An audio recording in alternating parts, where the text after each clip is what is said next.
Oi, gente, tudo bem com vocês? Programa Brasil Consciência no ar para falar nesta edição do PASIL, o processo de separação isotrópica a laser de terras raras, uma tecnologia que foi desenvolvida pelo IEAV e que agora será empregada pelo IPEM para a produção de radiofármacos para todo o Brasil. Antes, porém, a gente atualiza algumas notícias para vocês. O SINDCT, o sindicato que representa os trabalhadores do INPE, do DCTA, do CEMADEM e da Agência Espacial Brasileira, realizou ato em defesa da categoria e das instituições públicas em frente ao INPE na última quarta-feira, dia 24. Segundo a diretoria do SINDCT, o ato foi uma deliberação do Fórum de Ciência e Tecnologia, um colegiado entre as entidades representativas de grande parte das instituições públicas de pesquisa do país. No ato, o sindicato também deliberou sobre questões envolvendo a recuperação de perdas salariais da categoria. A entrar com uma ação judicial para recuperar as perdas do PASEP ocorridas no ano de 1988, se a Assembleia autoriza, eu pergunto, os que são favoráveis a que o sindicato entre com esta ação, por favor, levante uma das mãos.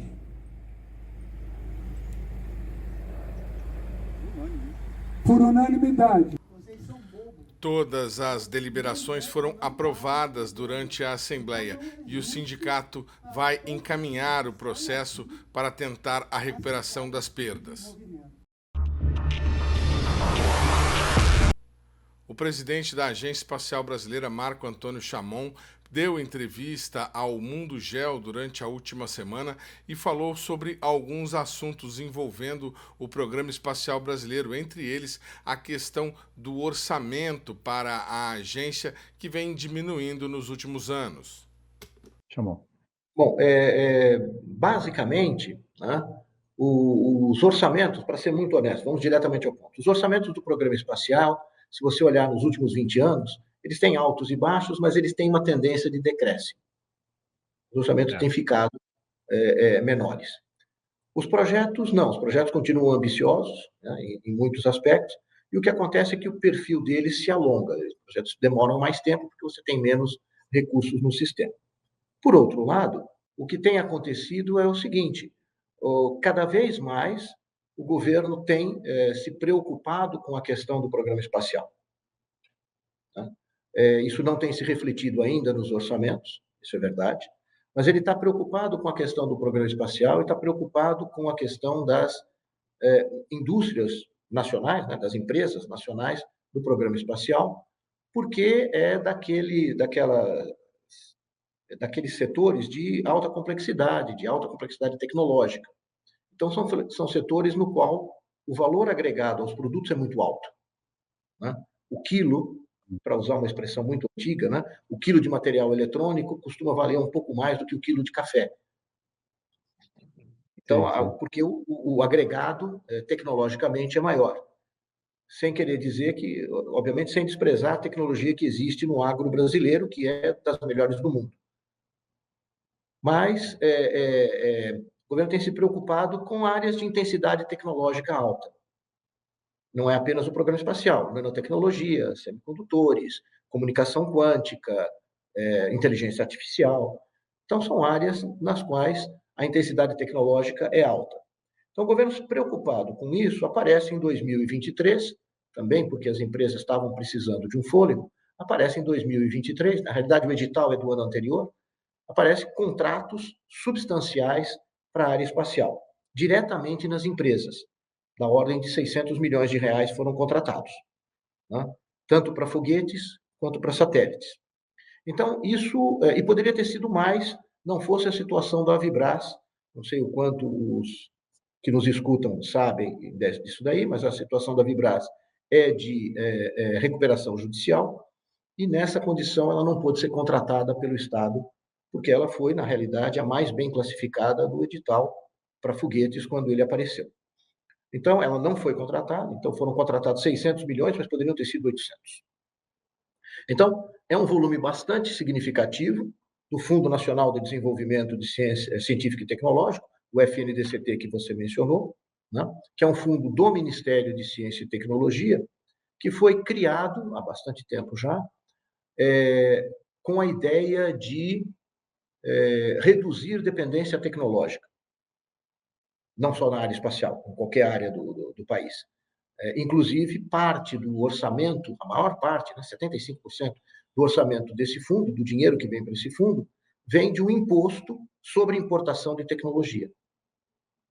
A ideia é, a gente tem que importar tecnologia, isso é absolutamente necessário, você não vive sem isso, mas ao importar, você paga um pequeno imposto que vai para um fundo cuja ideia é reduzir a necessidade de você comprar tecnologia. Ele é bem construído nesse sentido. Então, esses recursos do FNDCT foram para o programa espacial, em volumes substanciais. A maior contratação da história do FNDCT foi para o programa espacial, né? Então, isso é uma espécie de sinal da importância que o programa espacial assume dentro do governo. Tem muito o que fazer ainda. Tem que dar estabilidade para isso, tem que dar continuidade nos investimentos. Mas é uma sinalização importante. É uma sinalização importante também de que a indústria nacional precisa ser fomentada. Esse dinheiro não veio para instituições de governo, ele veio diretamente para indústrias, ou na realidade consórcios de indústrias, de empresas do setor no Brasil. E, além disso, além desses 600 milhões que nós estamos falando, houve também, mais ou menos na mesma época, 23, 24, um pouquinho esse ano também, novos investimentos em outras coisas. Investimentos para tornar autônomo o VSB-30.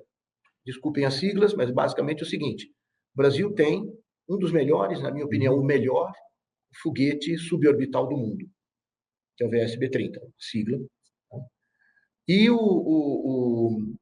mas ele é uma parceria com a Alemanha, muito boa, bem sucedida, de muitos anos, no qual os alemães participam com uma certa porção tecnológica do foguete e os brasileiros com outra. E há agora um investimento também do FNDCT para tentar tornar autônomo, ou seja, uma conversa que nós já tivemos, Emerson, verticalizar dentro do Brasil a construção desse foguete, das nossas usinas de combustível.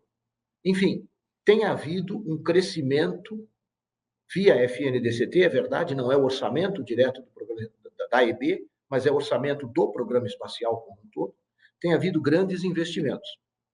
O grande desafio agora são dois, na minha opinião. Do ponto de vista governo e agência espacial, como é que eu mantenho um fluxo de fomento à indústria importante ao longo de vários anos, né? E a gente sabe, pelo que a gente está vendo aí, o governo nunca sai do programa espacial.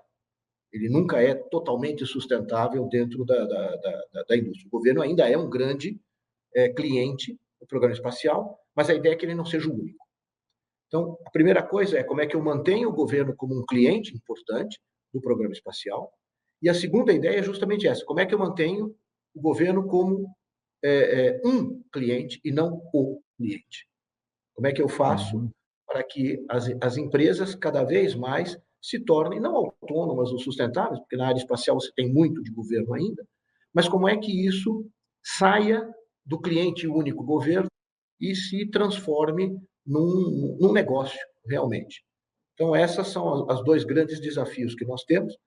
Uma parte depende do governo, como é que ele vai conduzir isso, e uma parte depende da forma como, e a agência está muito nisso, a gente fomenta o desenvolvimento do setor industrial, mas para fora do governo, para outras áreas.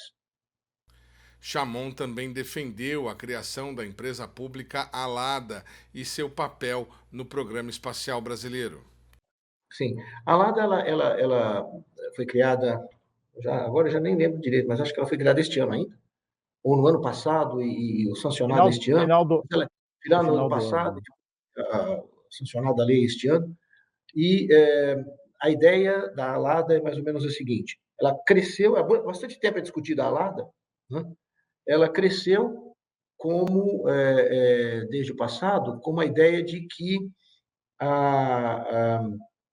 o Centro Espacial de Alcântara, depois isso se expande para outras outras infraestruturas de Estado, mas que o Centro Espacial de Alcântara, que foi concebido para lançamento de foguetes nacionais do governo, né, que ele se abra para lançamentos não governamentais, ou seja, lançamentos comerciais. Então, ele não foi pensado para isso no começo, durante os últimos 40 anos, né, quer dizer, ele tem 42, uma coisa assim, anos de existência. Ele não era um centro para ser comercial, ele é um centro, ele é uma base militar, né? Ele é um centro da Força Aérea Brasileira. Mas a própria Força Aérea Brasileira entendeu que teria sentido, para a utilização do centro, que ele pudesse ser utilizado parcialmente de forma comercial. Então, uma parte do centro, como existe, por exemplo, nos Estados Unidos, uma parte do centro pode ser utilizado comercialmente e uma parte é reservada para governo. E, então, está ótimo. Eu quero comercializar, então vamos comercializar. Eu mencionei, a empresa sul-coreana está fazendo o lançamento comercial do centro em novembro.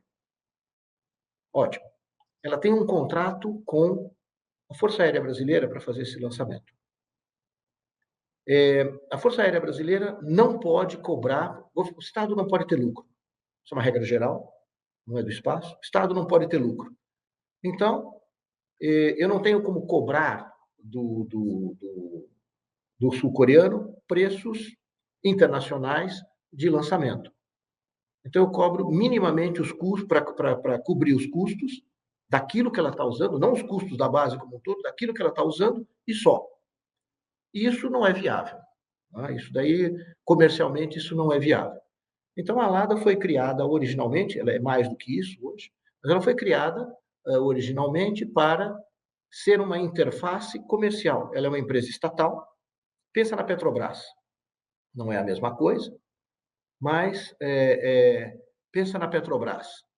A Petrobras é uma empresa estatal, é um pouco diferente, porque negocia ações, etc. Mas a Petrobras é uma empresa estatal, mas que tem um caráter comercial enorme. Todo mundo sabe disso daí. Gera sua própria renda, seu próprio orçamento, etc. A Lada foi criada como uma empresa estatal, chamada de não dependente, ou seja, ela não depende do orçamento do governo. Então, quando os congressos votam o orçamento e dá um pouco de dinheiro para a agência espacial, dá um pouco de dinheiro para o SUS, dá um pouco de dinheiro, etc., não dá nada para a Lada.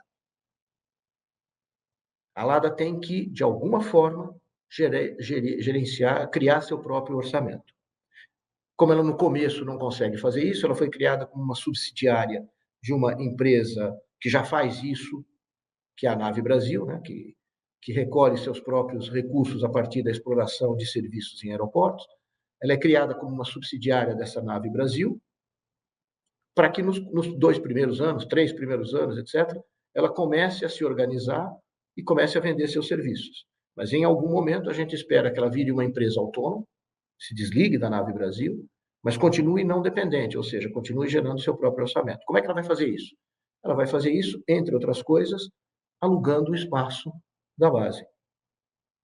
Então, a base continua sendo do governo brasileiro, a base continua sendo gerenciada pela Força Aérea, ninguém abriu mão de soberania, não vou nem discutir essas coisas. Mas uma parte da base tem uma exploração comercial e eu tenho um broker, vamos chamá-lo assim, chamado Alada, que facilita, inclusive juridicamente, essas interfaces com o exterior. Então, a ideia é que a Alada faça isso e que depois expanda as suas atividades para outras infraestruturas públicas. Eu tenho um centro de lançamento na Barreira do Inferno, quero fazê-lo comercial? Posso não fazer. Quero fazê-lo comercial? Faço através da Alada. A parte processual fica extremamente mais simples, eu consigo cobrar valores internacionais e eu consigo que esse dinheiro seja internalizado e a Alada utiliza isso em desenvolvimento científico, em tecnologias, em manutenção, etc. Outras infraestruturas, eu poderia pensar em equipamentos que a própria aeronáutica tem para desenvolvimento de foguetes, que podem ser interessantes para a indústria privada, certos laboratórios de testes que são muito caros, que não vale a pena reproduzir. Tá bom, a indústria quer utilizar. fala com a LADA tem os acordos com essas infraestruturas e pode alugá-las. Então, a LADA vem para ser um facilitador, vamos ver se ela vai funcionar, mas ela já está se organizando para isso. A base de lançamento de Alcântara, vamos lá, minha bola de futuro para um futuro próximo. A base de lançamento de Alcântara, em novembro agora, tem o seu primeiro lançamento comercial. O primeiro lançamento que a Innospace, a empresa sul-coreana, fez era de P&D. Era um lançamento suborbital, era para P&D, era para testar tanto a compatibilidade com a base quanto os motores que eles estavam desenvolvendo. Agora não. Agora é um lançamento comercial. Tanto é que a empresa sul-coreana vendeu. Nós temos uma parte disso por acordo, né? Uma parte da carga útil deles, mas eles venderam o restante da carga útil. Você tem um satélite pequeno de uma universidade indiana sendo lançado pela empresa. Você tem, foi publicado recentemente, eles venderam um conjunto de multilançamentos, né, para a Alemanha. Né? Eles têm um acordo com uma empresa italiana para vários lançamentos até 2030.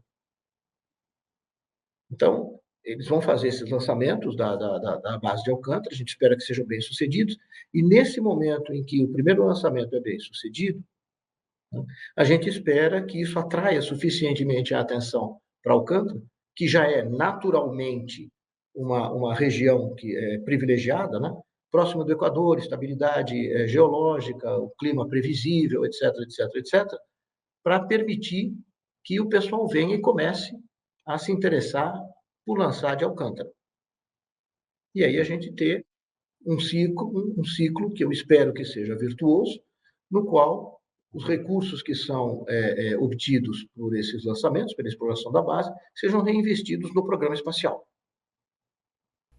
O programa Brasil Consciência vai para um rápido intervalo e na sequência você conhece o projeto PASIL, a tecnologia desenvolvida pelo IAV que vai ajudar o Brasil a produzir radiofármacos. É um instante, só não saia daí.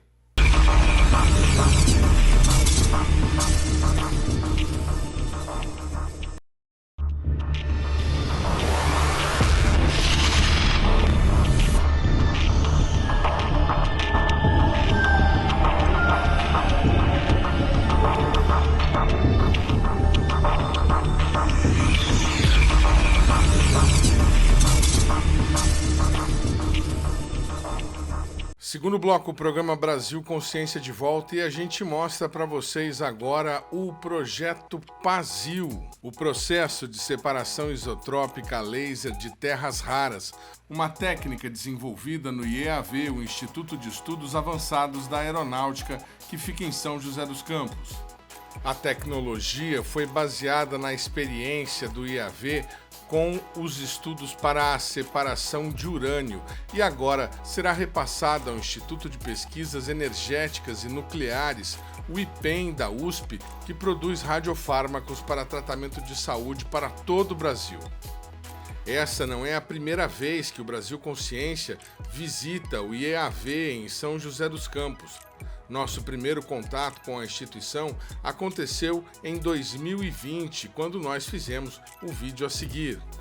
O IEAV, Instituto de Estudos Avançados, é uma organização militar que teve sua atual base construída em 1981. O Instituto tem a missão de ampliar o conhecimento científico e o domínio de tecnologias estratégicas para a área de defesa brasileira. No IAV já foi desenvolvido, por exemplo, os giroscópios utilizados para navegação nos barcos da Marinha. Também lá foi criado o software de planejamento de missões recentemente implantado nos helicópteros H-36. A aeronave é utilizada pela Marinha, Exército e também pela Força Aérea Brasileira. O carro-chefe da pesquisa no Instituto atualmente é o desenvolvimento de veículos capazes de viajar à velocidade hipersônica, 5 vezes maior do que a velocidade do som. O IAV também está trabalhando para o aproveitamento de energia nuclear, desenvolvendo uma mini-usina que poderá caber em uma caixa e ser instalada em locais sem acesso ao sistema de cabeamento elétrico tradicional. Além das pesquisas, desde 2012, o Instituto também desenvolve mão de obra especializada no país, com o programa de pós-graduação em Ciências e Tecnologias Espaciais. Este é o IEAV que nós iremos conhecer no programa de hoje. No nosso retorno ao Instituto, agora em 2025, para falar sobre o projeto PASIL, nós vamos conversar com o novo diretor do IEAV, o Coronel Charlon Góes Cunha. O coronel falou sobre as origens do laboratório onde foi feita a pesquisa para a separação de terras raras. Então, o laboratório ele surge, no início da nossa caminhada de desenvolvimento tecnológico. O IAV ele surge em 82, voltado para a linha de enriquecimento do urânio para a produção nuclear. E quando a gente já estava no desenvolvimento e a gente assina o nosso tratado de não proliferação de armas nucleares, essa linha de pesquisa ela teve que ser interrompida para que a gente pudesse cumprir os tratados assinados pelo nosso país. Essa linha de pesquisa que a gente já estava fazendo no nuclear nos deu uma competência muito grande de trabalhar com lasers, de trabalhar com a parte de separação isotópica. É um processo que pouca gente no mundo conhece e poucos países no mundo desenvolvem. E aqueles que desenvolvem não falam também. Então, nós tínhamos toda essa expertise e aí, depois do estudo de mercado, a gente viu que ela poderia ser aplicada para agentes não nucleares, que é o caso, por exemplo, das terras raras. Então, a gente fez toda a migração do que a gente usava para a parte nuclear e migramos para agentes não nucleares, trabalhando aí sim com separação atômica de isótopos da parte de terras raras. O que foi esse tratado que o senhor mencionou, tanto na nossa conversa antes da entrevista, como agora na sua resposta? Que tratado é esse? Esse é o Tratado de Proliferação de Armas Nucleares, que o Brasil assina e que a gente não pode produzir armamentos nucleares. Então, os países que assinam esse tratado, eles têm que descontinuar tanto a produção como pesquisas científicas em função dessa linha de desenvolvimento. É um tratado internacional. É o tratado internacional assinado pelo nosso país. Muito bem. E quais foram os objetivos que vocês tinham quando vocês decidiram aplicar esse conhecimento, essa expertise nuclear nessa pesquisa com terras raras? Vocês já vislumbravam naquela época que a terra rara poderia se tornar um elemento estratégico? Se a gente olhar a parte mundial, muitos países já estavam com essa linha de pesquisa de investir em terras raras porque sabia do potencial futuro. Lógico que a gente está falando aí de um tempo mais anterior, estamos falando aí década de 90. Então, assim, no Brasil ainda era muito incipiente. A gente tinha os depósitos de terras raras, mas o IAV ele é um instituto que ele pensa sempre no futuro. Então, as linhas de pesquisas que a gente desenvolve aqui, elas estão sempre na vanguarda da tecnologia. Então, a gente procura olhar o que está acontecendo no mundo de desenvolvimento tecnológico e tenta trazer isso para o desenvolvimento do Brasil. Então, esse foi o levantamento que foi feito e a gente viu que o processo químico que hoje é usado para fazer a separação das terras raras, não adiantava a gente entrar muito nesse processo porque não faz parte do desenvolvimento científico tão grande. Mas a separação realmente isotópica, por exemplo, hoje a gente consegue utilizar esse processo para fazer separação de isótopos e produzir, por exemplo, radiofármacos no Brasil. Quais foram os resultados que vocês obtiveram com essa pesquisa? E se o senhor quiser aproveitar, já que o senhor já falou da questão dos isótopos, como é que está essa parceria com o IPEM? A gente conseguiu chegar a resultados satisfatórios dentro da separação. É diferente do que a gente conhece, de separar a terra rara de uma outra terra rara. Na verdade, eu separo uma parte da terra rara dela mesma, esse é o processo. Eu purifico ainda mais aquela terra rara que já foi selecionada. Apesar disso, esse processo ele é um processo que produz por poucas quantidades. Ele é um processo que a gente tem que realmente fazer toda uma pesquisa para poder aumentar a produção desses isótopos em níveis comerciais para produções em grandes escalas. Mas quando a gente fala de isótopo, realmente eu preciso de uma pequena quantidade. O Brasil hoje é dependente de isótopos para poder fazer os radiofármacos. O IPEM é quem detém esse controle, esse desenvolvimento. Então, no ano passado, a gente recebeu o IPEM aqui no Instituto, mostramos o que a gente tinha da pesquisa e hoje nós estamos começando a trabalhar num acordo de fazer a transferência de tecnologia, adaptando o que nós já tivemos aqui para o isótopo que o IPEM precisa desenvolver o radiofármaco aqui no nosso país. O senhor comentou com a gente aqui em off que essa pesquisa ela acabou. né? Hoje vocês estão trabalhando para transferir a tecnologia para outro instituto. O que será feito do laboratório, da pesquisa e do que vocês produziram? Não sei se tem algum pesquisador ainda efetivo ligado a isso. O que vai ser feito do que vocês já conseguiram desenvolver? As pesquisas aqui, a gente trata com as competências, né? Então, a gente tem a competência em laser, tem a competência em separação isotópica que foi feita, mas tudo está dentro de uma grande competência na nossa área de lasers. Então, hoje nós estamos evoluindo para outro tipo, alcançar outro nível de competência no laser, que seria, aí sim, a gente alcançar agora os lasers de femtosegundos, lasers ultra rápidos. E a gente pode entrar na outra leva de tecnologia que tem uma gama infinita de utilidades, desde a área quântica, né, à área de defesa. Então, o nosso próximo passo agora é evoluir para a parte de lasers em femtosegundos, ultra rápidos. Quais as aplicações possíveis para a tecnologia que foi desenvolvida e para essa que vocês vislumbram agora? Para essa tecnologia que a gente desenvolveu, que foi separação, né? Entenda, a separação ela nada mais é do que eu fazer uma ablação, né, eu evaporar de um metal para a parte gasosa, uma evaporação atômica, né, como se fosse uma evaporação por temperatura, uma separação diferente, e depois eu consegui fazer a excitação de alguns átomos via laser. Então, esse processo foi a competência que nós tivemos de laser que conseguiu fazer com que a gente montasse esse processo todo, né? E hoje a gente está pronto para fazer a transferência de tecnologia, né? A gente está buscando hoje ver se as indústrias nacionais elas têm interesse em absorver essa tecnologia. Já achamos o IPEM, que vai fazer um bom uso, a gente conseguir colocar essa tecnologia para uso do país, né? Produzindo radiofármaco nacionalmente, a gente vai baratear os custos dos nossos tratamentos, né? Das nossas identificações. E o próximo passo, que é o de femtosegundo, aí sim, ele pode servir para a parte quântica, o femtosegundo pode ser usado para a parte de comunicações a curta distância, sem interferências, né? E a gente consegue usar, inclusive, para a defesa também nacional, em produtos de defesa. Então, assim, é uma tecnologia que abrange todos os setores da economia, né, do nosso país.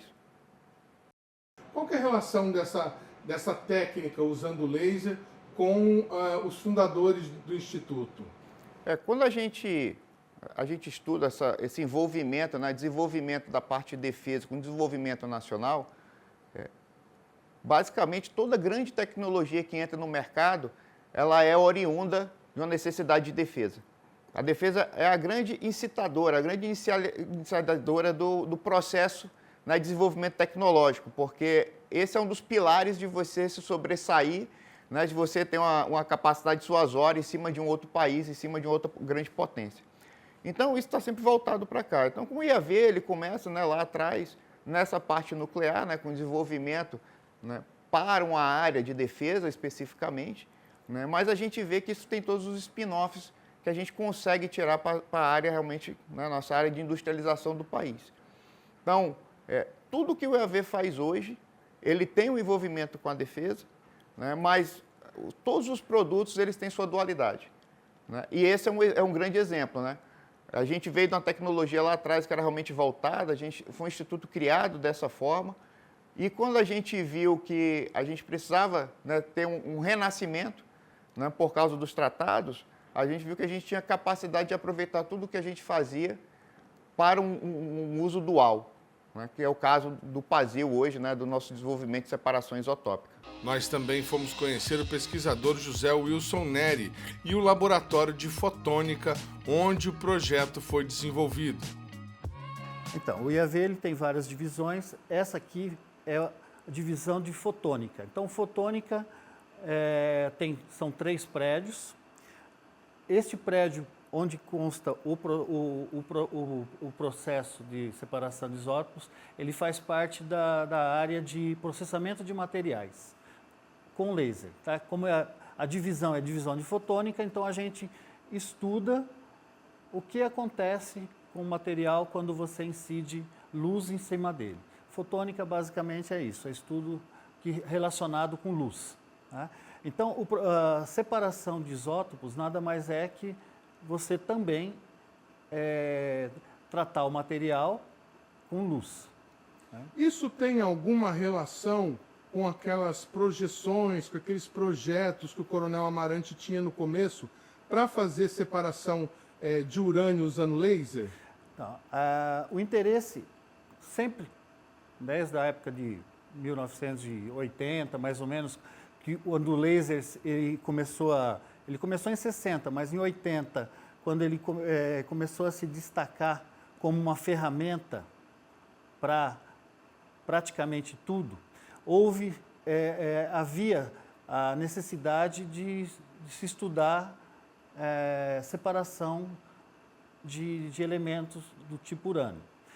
As técnicas que existiam eram a centrífuga, que trabalha com gás, né? Então você tem um gás, o F6, e tem uma centrífuga, que nada mais é que uma máquina de lavar roupa, coloca ela para rodar, o mais pesado vai para a parede, o mais leve no meio, e você extrai o do meio, vai enriquecendo o material que é extraído.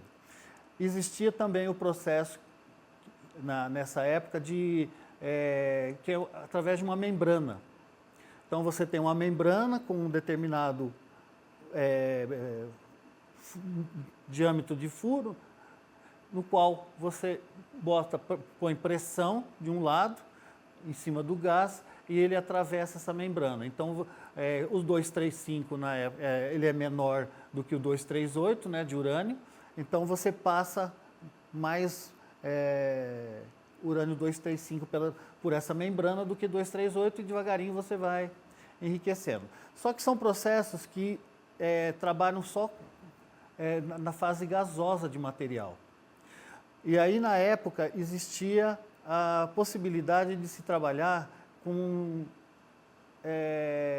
urânio, mas não na fase de gás, como era o processo centrífuga ou esse processo da membrana. Aí criou-se o processo de separação de isótopo a laser, que parte de material metálico ao invés de gás. Tá? Então, se for urânio, evaporar urânio na fase põe ele na fase de vapor e se estuda o espectro desse vapor. Pode ser qualquer outro metal na fase metálica, né? Então, separação de isótopos a laser, a diferença de separação de gases, que é a centrífuga e o de membrana.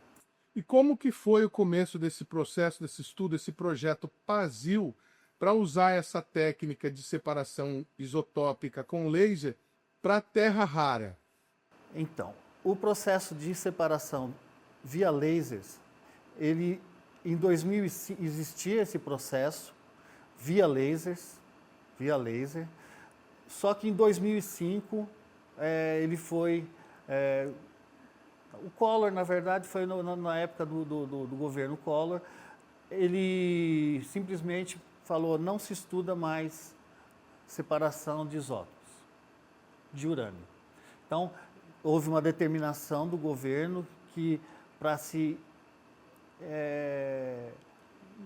encerrar pesquisa na área de urânio. Então, nós tínhamos uma instalação já nessa área de separação de isótopos e muita gente trabalhando em cima disso, físico, matemático, pessoal da área de computação, né, pessoal da área de energia nuclear, que trabalhava, né, em cima disso, e não queria se perder essa capacitação, porque como era uma coisa política, a qualquer instante poderia retornar. Então, não se simplesmente queria se manter essa capacitação.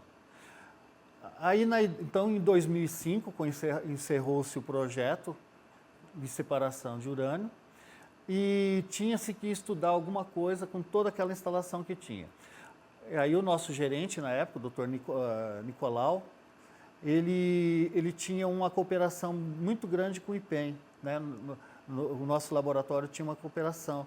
E aí no IPEM eles sugeriram por que não terras raras, porque estava começando a aparecer terra rara, que ele tinha milhões de finalidade de aplicações e conseguiria, tanto na área médica quanto na área tecnológica, incentivo para que a pesquisa continuasse. A diferença, qual a grande vantagem dos terras raras em relação, por exemplo, ao urânio que se estudava? Terra rara, porque nessa época, né, voltando um pouquinho, depois acho que você vai ter que reeditar, né? Voltando um pouquinho, nessa época de 2005 mais ou menos, houve uma determinação do governo que o único comando militar que poderia trabalhar na área nuclear seria a Marinha. E aí a Marinha já desenvolvia, estava à frente, muitos passos à frente, com relação à centrífuga. Tá? E aí a vantagem é gás, centrífuga, então funciona perfeitamente. O nosso processo, então, não podia ser com urânio, ele tinha que ser na fase metálica. Terras raras, não existe gás de terras raras à temperatura ambiente. Tá? Então, como não existe jeito de se separar isótopos de terras raras por centrífuga, por exemplo. Seria colocar sapato dentro de uma máquina lavar roupa. Não separa, né? Não tem jeito. Então, nós tínhamos que estudar, poderíamos estudar os terras raras porque cabia certinho o processo. Metal. Né? Justificaria, vários metais justificaria para a aeronáutica, né? Que aqui estão aqui, tanto na separação de elementos, quanto na separação de isótopos, vários dos isótopos de alguns metais justificaria para a aeronáutica e também justificaria na área médica. Né? Só que depois, com o desenvolver do projeto PASIL, a gente não conseguiu ir para a área médica. Né? Não tinha como justificar, dentro do IAV, trabalhar com medicina. Então, a gente se reportou sempre aos elementos neodímio, disprósio, érbio, que justificam por ter produtos na área aeronáutica. O programa Brasil Consciência vai para um rápido intervalo e, na sequência, a gente traz mais informações sobre o processo de separação de isótopos de terras raras desenvolvido pelo IEAV de São José dos Campos. É um instante só, não sai daí.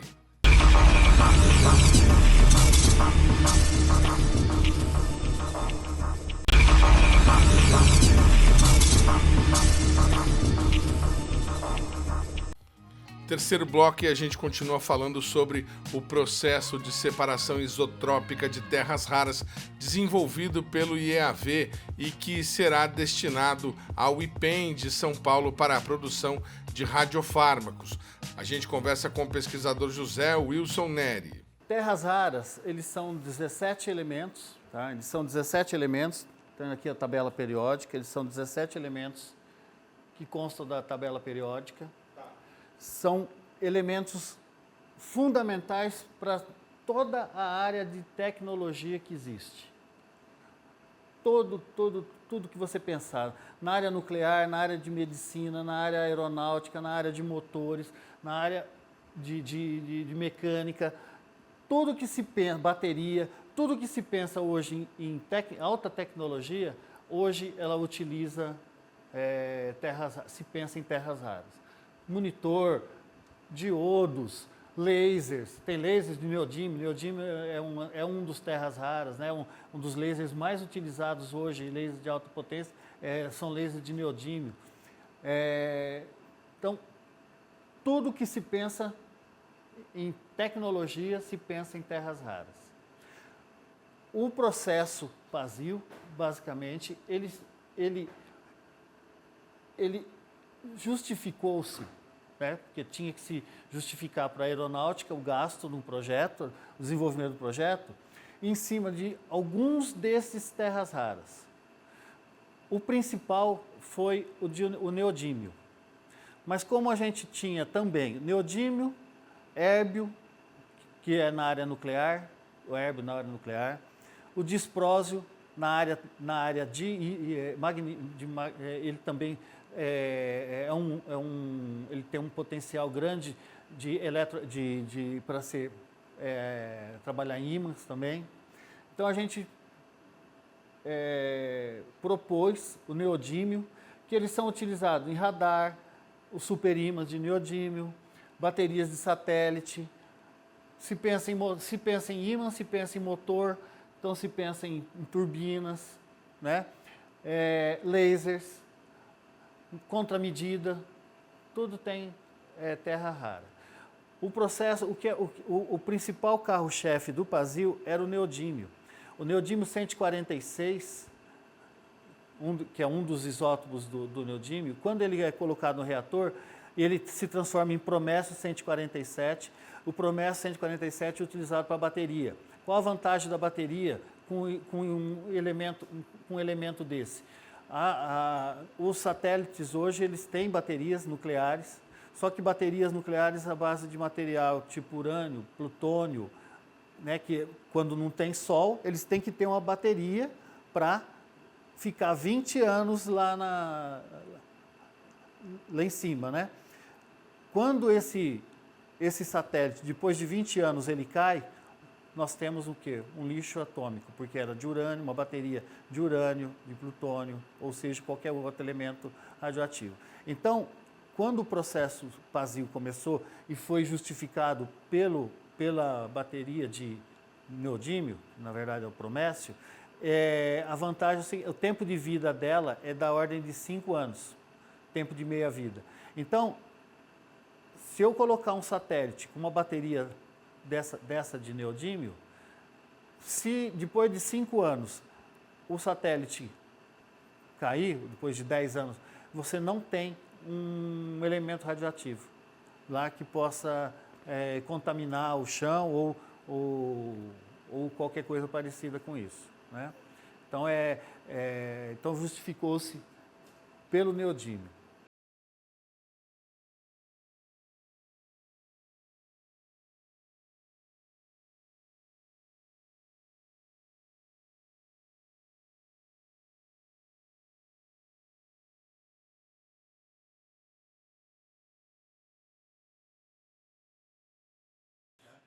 E quais que foram os desafios? O que vocês começaram a ter que fazer, aprender, para poder separar isótopo de terra rara com os equipamentos que vocês tinham? Não mudou praticamente nada. Foi os lasers. Os lasers são lasers de corante, bombeados por lasers de alta potência, são lasers de neodímio. Então, laser de neodímio bombeando laser de corante. Os corantes são os mesmos utilizados em qualquer processo de separação de isótopos. Eles emitem numa banda de energia muito larga, e aí você conseguindo, os nossos lasers a gente consegue sintonizar em comprimentos de onda de largura de linha bem fina. Então, a única coisa que mudou em relação à separação de 20 anos atrás foi a maneira como se produzia o vapor do metal que eu queria trabalhar. A ideia do projeto da separação de isótopos é você ter vapor de metal, evaporar ele, 3 lasers. Por que 3 lasers? Os metais eles têm a banda de energia da ordem de 6 eletronvolts. O laser no visível ele tem 2 eletronvolts de energia. Então, para eu conseguir 6 eletronvolts, eu tenho que ter no mínimo 3. Tá? Então, por isso que a gente sempre fala 3. Esses elementos eles têm tudo da ordem de 5,8 a 6,2 o potencial de ionização. Porque o processo de separação de isótopos ele é isso. Evapora-se o metal, 3 lasers ionizam esse metal. Então, eles absorvem energia e ionizam. Placas coletoras, campo elétrico. O íon é atraído, se você tem um campo elétrico, positivo, negativo, o que é íon é atraído para a placa negativa. O íon é positivo, é atraído para a placa negativa, então você tem o material depositado, o íon ele deposita, se neutraliza e a placa então tem material enriquecido.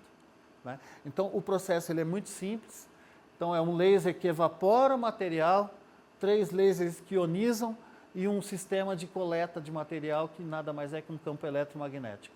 Até onde o projeto PASIL chegou? O PASIL chegou em 2021 separando isótopos de disprósio. Nós escolhemos o disprósio por alguns motivos, que eu acho que não é o caso. O projeto acabou em 2021, separação de isótopos de disprósio enriquecido, coletados e comprovados em espectrometria de massa. Então o projeto ele começou com pesquisa e terminou com coleta de material enriquecido. Mostrando, portanto, a viabilidade do processo. Desculpa ter interrompido o senhor. E como é que é esse processo? Quer dizer, vocês usam aquela técnica que o senhor falou dos 3 lasers, faz a separação, e qual que é a quantidade disso? Que a gente está falando de nível atômico, né? A quantidade ela é pequena, é da ordem de microgramas. Microgramas. E dá para fazer o que com uma micrograma desse elemento? Se pensar em neodímio, por exemplo, nada. Mas se pensar em microgramas para elementos, para um terra rara lutécio, por exemplo, que é um provável colaboração com o IPEM para elementos de radioisótopos para serem transformados em em elementos para medicina, né?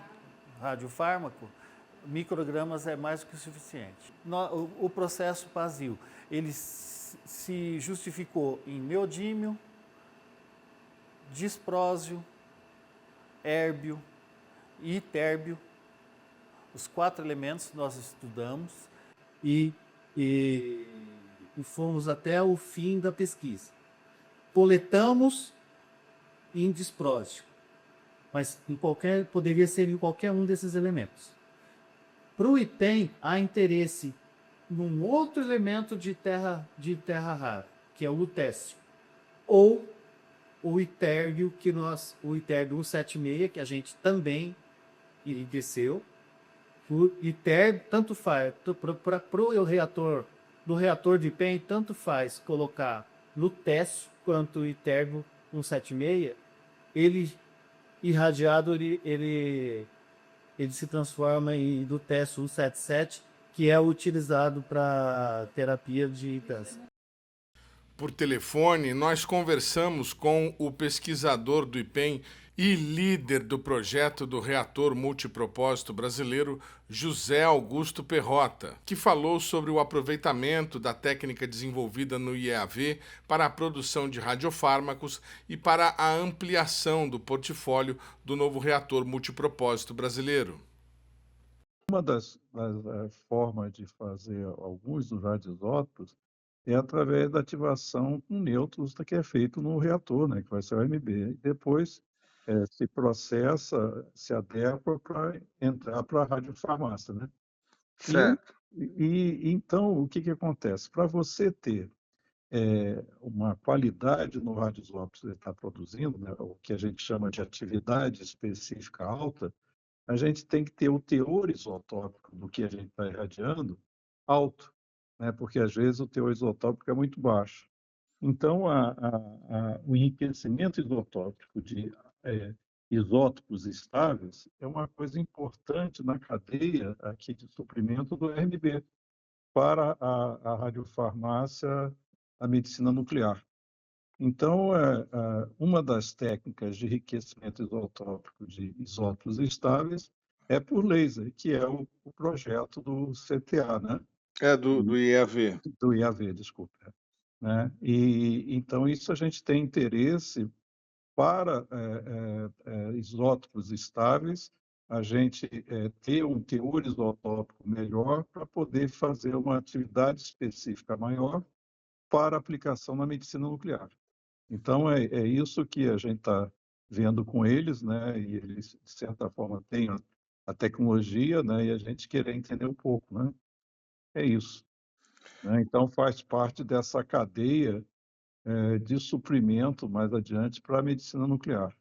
Um exemplo disso é o próprio lutécio-177, que é um isótopo que está sendo usado muito na medicina nuclear agora para teranóstico, que é terapia e diagnóstico, tem um efeito muito importante na medicina, e ele pode ser usado, tem que ser usado o lutécio-176, né, que é o isótopo estável dele, né?